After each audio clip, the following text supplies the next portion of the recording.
Olá, muito boa noite para você, seja bem-vindo ao JL2. A gente começa aqui a semana, nesse 11 de agosto, com as principais notícias do dia. Veja só. A Polícia Militar encontra os destroços de um avião que caiu em Novo Progresso e que pode ter sido usado para o transporte de drogas. 2 pessoas morreram. A polícia investiga o assassinato de um jogador de futebol depois de uma festa em Tailândia, no nordeste do estado. Começa em Belém o pré-cadastro para motoristas de transporte por aplicativo que quiserem atuar em áreas restritas durante a COP30. E no esporte, a expectativa para Paysandu e Vila Nova, que se enfrentam esta noite na Curuzu pela Série B. Agora, aqui no JL2.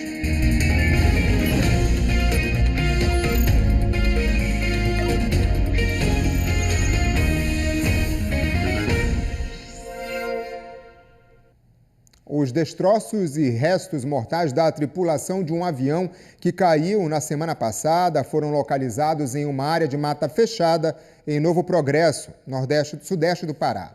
A suspeita é que a aeronave estivesse transportando drogas. Os destroços da aeronave foram encontrados nesta área de mata fechada, a 50 quilômetros de Novo Progresso, no sudoeste paraense. As marcas no chão mostram que o avião pegou fogo logo depois da queda. De acordo com a Polícia Militar, 2 pessoas morreram no acidente. As vítimas foram carbonizadas e ainda não foram identificadas. Os restos mortais encontrados no avião serão periciados em Santarém. Tivemos que andar mais de 5 horas na mata fechada até o local exato da queda do avião. Conseguimos chegar, observamos lá os destroços e só percebemos que o local já havia sido violado lá, mas os corpos estavam lá. Conseguimos juntar lá os restos mortais lá das vítimas. Só não tivemos condições de trazê-los porque estávamos com muito equipamento e o local é de difícil acesso por ser montanhoso e mata fechada. Então não teve condições. As investigações apontam que o local do acidente foi alterado. Os indícios estão em árvores cortadas por motosserras e nas marcas de um possível pouso de helicóptero. A suspeita é de que o avião transportava drogas e colidiu com uma área montanhosa na manhã do dia 6 de agosto. A Polícia Civil está trabalhando para identificar a origem da aeronave e as circunstâncias do acidente. E olha, em Redenção, no sul do Pará, a imprudência e as péssimas condições das vias têm colaborado em muito para o aumento no número de acidentes de trânsito. Apenas neste fim de semana, 4 pessoas morreram. A câmera de monitoramento flagrou o exato momento em que um motociclista atinge o meio-fio durante uma curva e cai no chão, no bairro Morada da Paz. O acidente ocorreu na madrugada desta segunda-feira, na Avenida Plácido de Castro, em Redenção. A vítima, Diogo Costa, chegou a ser atendida pelo SAMU, mas não resistiu aos ferimentos e morreu. Já distante 8 quilômetros dali, no bairro Vila Paulista, um motociclista avança o cruzamento e, na sequência, é atingido pelo carro que seguia na via preferencial. O mototaxista Ismael Silva foi arremessado por alguns metros, não resistiu aos ferimentos e morreu no local. A frente do carro ficou danificada. Apesar do impacto, o motorista e os passageiros não se feriram. O corpo de Ismael Silva foi velado nesta igreja do setor Independência e sepultado na tarde desta segunda-feira. A gente perdeu uma grande pessoa, uma grande figura no mototáxi. Tem muita gente até, inclusive a maior parte do pessoal que está aí dentro são mototáxi. O acidente que vitimou o mototaxista não é um caso isolado. Os dados do Departamento Municipal de Trânsito apontam que do início do mês de julho até agora ocorreram 26 acidentes em Redenção, sem contar os números registrados pelas polícias civil e militar. Só no último fim de semana, 4 pessoas morreram dentro do perímetro urbano, todas vítimas de acidente de trânsito. Em meio ao luto, essa professora reforça a importância de atenção aos sinais e às condições das vias, algo que pode ajudar a reduzir riscos, acidentes e mortes. Tem essa conscientização que a gente passa dentro das escolas e tudo, mas eu acho que tem que ter uma coisa mais mais forte, porque começa e depois desleixa, né? Tanto com a gente também, né? Porque às vezes eu tenho cuidado, mas aquele que vem não tem. Se tem as placas, vamos parar, vamos ter mais um pouco de educação, vamos ter mais amor à vida. Aí, como a gente viu aí na reportagem, em muitas cidades a moto é o principal meio de transporte, devido à deficiência do transporte público, e aí também a maioria dos acidentes ocorrem envolvendo motociclistas. É bom ficar atento também a esse público em particular. O Departamento de Trânsito e de Transporte lá de Redenção disse que está implementando uma disciplina nas escolas municipais sobre educação no trânsito. Além disso, faz um trabalho de conscientização dentro das escolas e nas ruas, com a atuação de 18 agentes de trânsito. E um caminhão carregado com um pescado tombou hoje na BR-316, na área central do município de Castanhal. Segundo o motorista, ele saiu da pista para tentar evitar uma batida com um outro veículo. Centenas de peixes da espécie tambaqui ficaram espalhadas no meio da pista. Com o tombamento do caminhão, o compartimento de cargas se partiu em vários pedaços. O acidente foi na BR-316, no perímetro urbano de Castanhal, área central da cidade. O motorista do caminhão não quis gravar entrevista, mas disse aos agentes da PRF que ele transitava nesse sentido da rodovia interior capital. Nesse ponto da estrada, ele foi fechado por outro veículo. Para evitar uma batida, ele jogou o caminhão para o canteiro central. Depois de bater naquela anilha de concreto, ele tombou do outro lado da rodovia. Muitos curiosos se aproximaram da carga. Não houve saques. Agentes de trânsito, Corpo de Bombeiros e a polícia isolaram a área onde aconteceu o tombamento. Por causa do acidente, o trecho da rodovia ficou interditado durante o período da manhã. O trânsito foi desviado para outra rua. O bairro Pirapora, que tem pouca movimentação, teve uma manhã intensa de lentidão e engarrafamento. Um grupo de estivadores teve bastante trabalho para embarcar os peixes em outros 2 caminhões frigoríficos.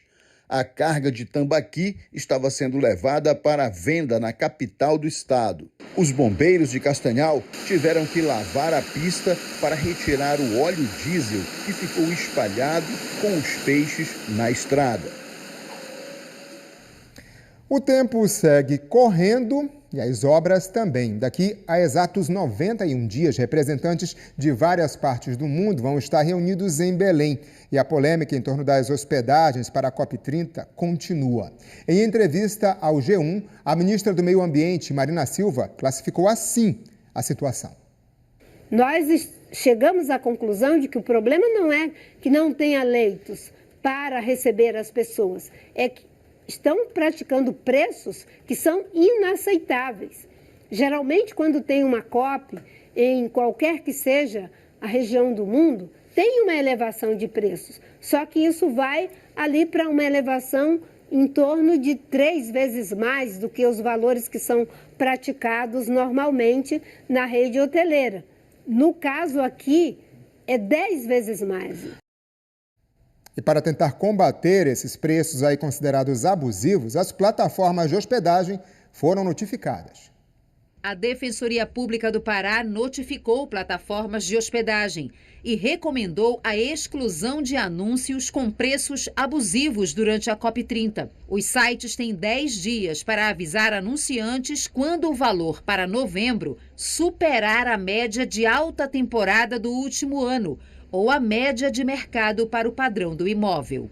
A lei do mercado vai à oferta e a procura de fato vai gerar uma oscilação, mas existem padrões de razoabilidade. E esses padrões podem ser conferidos em outras datas, em outros momentos que a rede hoteleira já experimenta e que podem servir como parâmetro e devem servir como parâmetro. Então, quando você tem uma hospedagem com valor de 30, 40, 50 vezes a hospedagem, o valor médio, o valor padrão, de fato você está diante de uma prática abusiva e deve haver responsabilidade. Nas plataformas tem hotel de 3 estrelas cobrando quase R$8.000 por diária durante a COP. Quase o dobro do que vai cobrar este hotel com 227 apartamentos que está em construção na Orla de Belém. Todas as reservas já foram feitas para a COP. O hotel de 5 estrelas vai hospedar as delegações do Chile e de Portugal, representantes da União Europeia e executivos de grandes empresas. As diárias chegam a R$ 4.200. O grupo tomou como base o mercado e não COP ou qualquer outro evento que pudesse superfaturar diárias. COP, ou Sírio, ou Carnaval foram entendidas pelo grupo da mesma forma. Segundo o Observatório do Clima, o governo federal deveria ter assumido o controle da oferta e orientado os preços para evitar a crise. Deveria ter colocado ordem, lançado a plataforma antes, feito os acordos com os sites de hospedagens e os hotéis e feito essa oferta há muitos meses atrás para que a gente evitasse se chegasse nessa situação.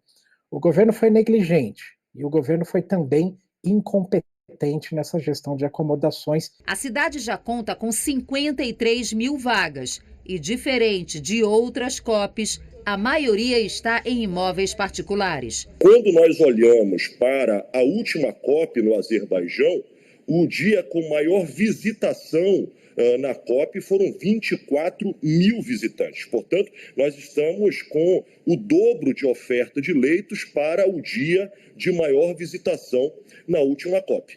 Qual passa a ser o desafio neste momento? De fato, a especulação do preço, a cobrança exorbitante em alguns casos, que é importante que nós possamos, obviamente, de forma atenta e cirúrgica, combater esta cobrança abusiva. Esta corretora diz que orienta proprietários a baixar os preços para não perder clientes. Tem sido árduo esse trabalho porque a maioria das pessoas elas querem ganhar um valor muito alto, um valor surreal, que a gente sabe que não condiz com a realidade. A gente vai conseguir rentabilizar sim, mas dentro de uma realidade onde as pessoas que estão vindo de fora consigam pagar também. E começou em Belém um pré-cadastro para motoristas de transporte por aplicativo que querem atuar nas áreas restritas durante a COP30. São ofertadas 2.000 vagas e os motoristas selecionados vão passar por treinamentos de formação. Nos últimos dias, a demanda praticamente triplicou no Sindicato dos Motoristas de Transportes por Aplicativo do Pará. A possibilidade de atuação direta na Conferência das Nações Unidas sobre as Mudanças Climáticas tem atraído centenas de profissionais. Comunicamos toda a diretoria nossa para fazer uma força-tarefa. Então tem gente dentro das salas respondendo, WhatsApp, Instagram, fazendo já a checagem, liberando e-mails, comprovando o pré-cadastro. Então tem sido muito bom. Isso aí a gente lutou muito tempo por essa participação do motorista na COP30 diretamente. Então para a gente tem sido muito gratificante. O pré-cadastro junto ao sindicato é a primeira etapa do processo de seleção dos condutores que poderão circular em áreas restritas do evento. Ao todo, são ofertadas 2.000 vagas. O plano de mobilidade COP ele já prevê na área ali próximo ao hangar, áreas específicas para Uber, para táxi, para ônibus, vão ter áreas isoladas. Os motoristas interessados devem ter veículo a combustão com até 5 anos de uso, ou veículo elétrico, híbrido ou adaptado com até 10 anos de uso, além de habilitação com a observação atividade remunerada. O pré-cadastro é feito diretamente com o sindicato a partir do preenchimento de formulário na internet. Hoje nós somos responsáveis de captar esses motoristas, cadastrar e depois passar as informações para o governo público para que eles dão continuidade no trâmite. Os motoristas selecionados terão a chance de participar de cursos de formação que incluem aulas de inglês e direção segura. A iniciativa tem como principal objetivo garantir a qualidade e a segurança do serviço durante o evento. A gente, a partir da identificação desse público que a gente vai ter com essas listas, trabalhar junto com o governo do estado, especialmente o Detran e a Segbel em parceria, para construções de políticas públicas melhorando a qualificação, voltadas para melhorar a qualificação desses motoristas, e a gente ter esses profissionais com esse nível de preparo certamente vai contribuir para que Belém entre nessa nova era de uma cidade cada vez mais aberta ao turismo, recebendo público de todas as partes do mundo, que é o que a gente quer, e isso é oportunidade para todo mundo que aqui reside. O pré-cadastro segue até completar as 2.000 vagas disponibilizadas. E veja, depois do intervalo, a polícia investiga o assassinato de um jogador de futebol em Tailândia, no nordeste do estado. E as informações de Paysandu e Vila Nova, que se enfrentam hoje à noite pela 21ª rodada da Série B. Agora são 7 horas e 24 minutos, imagens ao vivo aqui da BR-316, pessoal voltando para casa, trânsito movimentado. Volto já.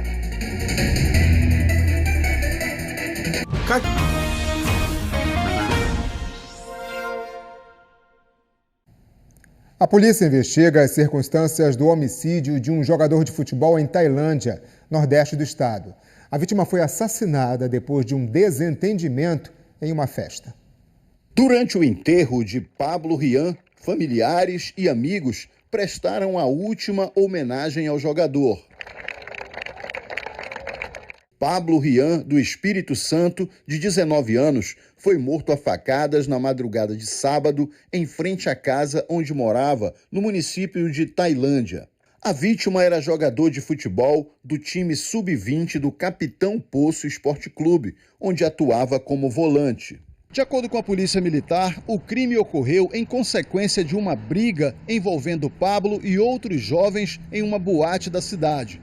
Após a confusão, o jogador, que tinha um futuro promissor na carreira, foi seguido pelos criminosos até a casa dele, onde foi agredido e esfaqueado, sem nenhuma chance de defesa. Pablo Rian não resistiu aos ferimentos e morreu no local. Logo após o homicídio, a Polícia Militar fez buscas na área e conseguiu prender em flagrante um dos suspeitos, identificado como Matheus Santos da Conceição. O suspeito foi apresentado pela PM na delegacia de Tailândia. O segundo envolvido também já foi preso na Vila Soledade, município de Moju. Uma tristeza muito grande. A gente vê pessoas tão jovens, por motivo fútil, uma motivação, briga de bar, coisa de bebida. A segurança pública aqui em Tailândia, tanto a Polícia Civil quanto a Polícia Militar, fazendo um trabalho excelente para dar uma resposta à sociedade desses fatos. Qual o valor de uma vida, né? Qual o conceito que uma pessoa como essa tem de outro ser humano? Olha, quase 400 quilos de drogas foram apreendidos em Óbidos, no oeste do Pará, no fim de semana. 5 pessoas foram presas, entre elas 3 peruanos. Sob um forte esquema de segurança das polícias civil e militar, a droga chegou no Porto das Docas, em Santarém. Os 5 homens flagrados no transporte da droga também foram transferidos. São 3 peruanos e 2 brasileiros. Foram necessárias várias viaturas para o transporte do entorpecente e também para a condução dos suspeitos, que foram apresentados na seccional de Polícia Civil. Foram apreendidos aí aproximadamente 400 quilogramas de drogas, dentre as mais diversas.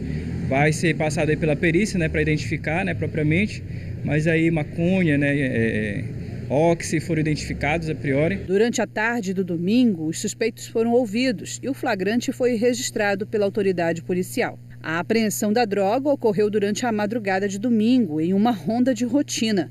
Agentes do Grupamento Fluvial de Segurança Pública e da Polícia Militar avistaram, próximo à base Candiru, uma lancha navegando sem iluminação. Ao receber ordem de parada, os ocupantes tentaram fugir, mas foram detidos. Na embarcação foram encontrados 336 tabletes de droga, totalizando 375 quilos. A lancha e o motor também foram apreendidos, assim como 32 munições, celulares e dinheiro. Ainda não se sabe qual seria o destino final da droga. Acredita-se em tráfico internacional de drogas. 5 homens passaram hoje por audiência de custódia e depois foram levados para o presídio de Santarém. A droga foi periciada pela Polícia Científica. Foi preso hoje em Marabá o motorista suspeito de ser o causador do acidente que matou 5 pessoas na PA 275 entre Parauapebas e Curionópolis no dia 28 de julho. Nilton César Alves da Conceição se entregou na Superintendência Regional de Marabá, acompanhado de um advogado. Segundo as investigações, os carros foram atingidos pelo caminhão de Nilton, enquanto estavam parados em uma operação de pare e siga por causa de obras realizadas na pista. A colisão colisão foi tão violenta que destruiu 2 carros e provocou um incêndio. Uma vítima morreu carbonizada. O suspeito foi ouvido e deve ser transferido para a unidade prisional de Parauapebas. E lá em Parauapebas, que fica no sudeste do estado, o Movimento dos Trabalhadores Sem Terra bloqueou a estrada de acesso a uma mineradora que atua na região. Os manifestantes cobram compensações para as comunidades atingidas pela empresa. O bloqueio foi feito logo nas primeiras horas do dia. Com o uso de pneus, os manifestantes impediram a passagem dos veículos da mineradora que atua na região.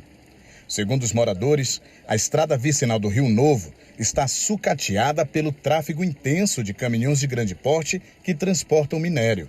Eles reclamam que nos últimos anos, a mineradora vem utilizando a via sem dar a contrapartida necessária para a manutenção.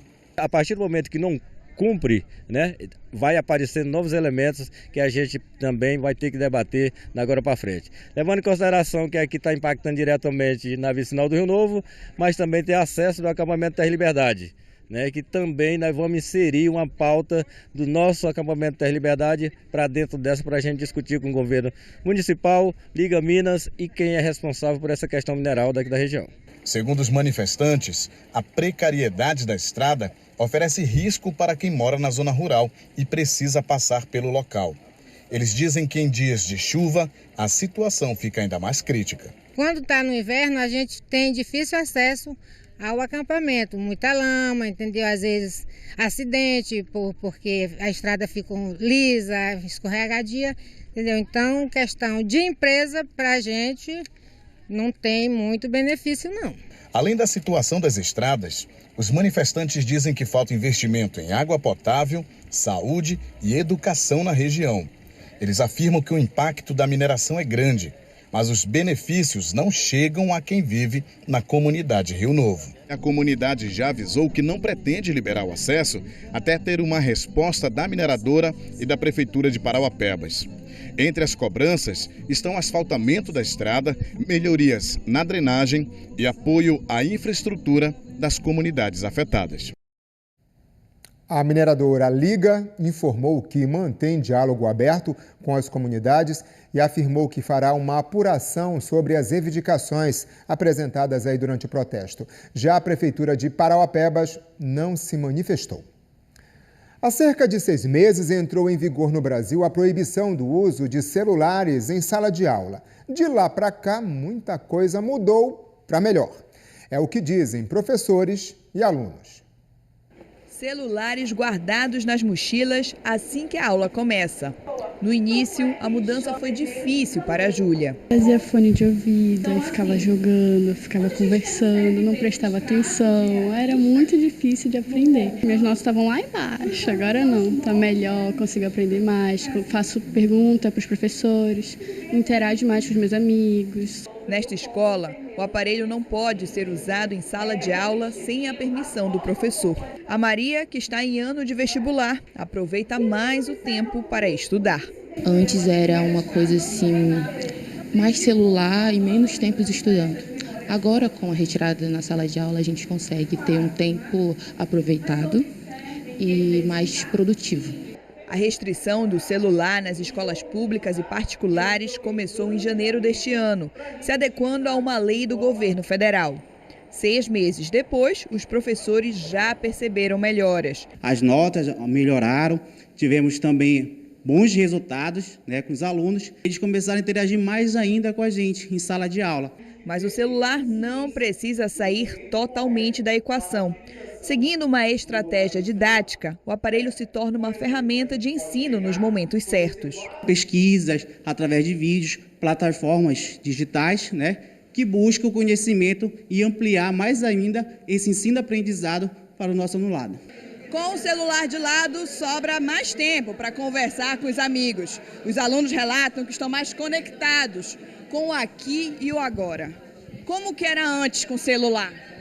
Com o celular a gente ficava muito preso, muito conectado, e agora não, agora a gente fica aqui na resenha, a gente fica conversando sobre futebol, sobre todas as coisas.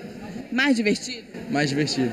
Para ter êxito na mudança, a escola apostou na conscientização dos estudantes e dos pais, para respeitarem as regras de quando e onde os celulares podem ser úteis. Primeiro a família, trazendo essa parceria para somar com a escola, com a gente, para a gente reforçar com os alunos. E assim a gente tem conseguido manter. Claro que ainda tem aquele outro que acaba, eu quero pegar, eu quero olhar, e a gente vem nesse momento e traz com a psicóloga, orientando, conversando.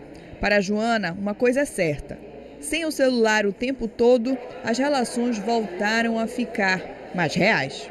Aquele contato olho no olho, a gente consegue brincar mais, jogar Uno, jogar dominó. A gente consegue comer melhor, porque a gente está com os nossos sentidos voltados realmente para o que a gente está fazendo. A gente consegue mais interagir com nossos amigos, as pessoas que estão na nossa volta. Agora o futebol, a Tuna foi eliminada ontem da Série D dentro de casa. O jogo foi contra o Maranhão Atlético Clube, o MAC. A Águia do Souza precisava de uma vitória por pelo menos 3 gols de diferença para levar a decisão da vaga para os pênaltis, já que havia sido goleada no primeiro jogo do mata-mata por 4-1, lá em São Luís. Mas nesse jogo só conseguiu fazer 2-0, como você viu aí, e infelizmente deu adeus à competição na segunda fase. Pela Série B, o Paysandu vai enfrentar o Vila Nova hoje à noite na Curuzu. O repórter Eduardo Kemmel está lá ao vivo e traz mais informações para a gente. Boa noite, Kemmel. Boa noite, João. Muito boa noite para você, para todo mundo ligado aqui no JL2. Paysandu entra em campo daqui a pouco, às 9h30 da noite, aqui no estádio da Curuzu. O Papão vai enfrentar o Vila Nova pela 21ª rodada da Série B do Campeonato Brasileiro. E olha, João, o jogo só é 9h30, mas tem que ter aquela tradicional concentração aqui do lado de fora da Curuzu, com aquele, claro, tradicional churrasquinho de gato. Também vou ver se eu falo com alguém aqui. Boa noite, tudo bem? Churrasquinho de gato tem que ter antes daquele jogo do Papão, não tem? Tem que ter um churrasquinho. Esse churrasquinho aqui é tradicional. Se não tiver churrasco, não tiver esse churrasquinho, não tem aquele tchan, entendeu? Porque esse churrasquinho é gostoso demais. Então nós temos que saborear esse churrasco. Churrasquinho na mão, já torcendo para a vitória do Papão hoje. Com certeza. Quanto vai ser o jogo? Olha, eu não quero mais do que 1-0. Gol de quem? Do Diogo Silva. Aí, muito obrigado. Olha, obrigado. E olha, João, o Paysandu, o técnico Claudinei Oliveira, vai para essa partida, não vai poder contar com o volante Anderson Leite, que levou o 3º cartão amarelo e não vai poder ir para essa partida. Por outro lado, o técnico vai poder contar com o retorno do atacante Marlon, que já cumpriu suspensão e está livre para essa partida. A gente lembra aqui que os torcedores do Papão podem acompanhar essa partida em tempo real pelo ge.globo.pa. Volto com você aí, João. Valeu, Kemmel. A gente lembra aí, Curuzu está fechada para o trânsito por causa da partida entre Almirante Barroso e João Paulo II. O JL2 de hoje vai ficando por aqui. Muito obrigado pela sua companhia. A gente volta a se ver amanhã. Até lá.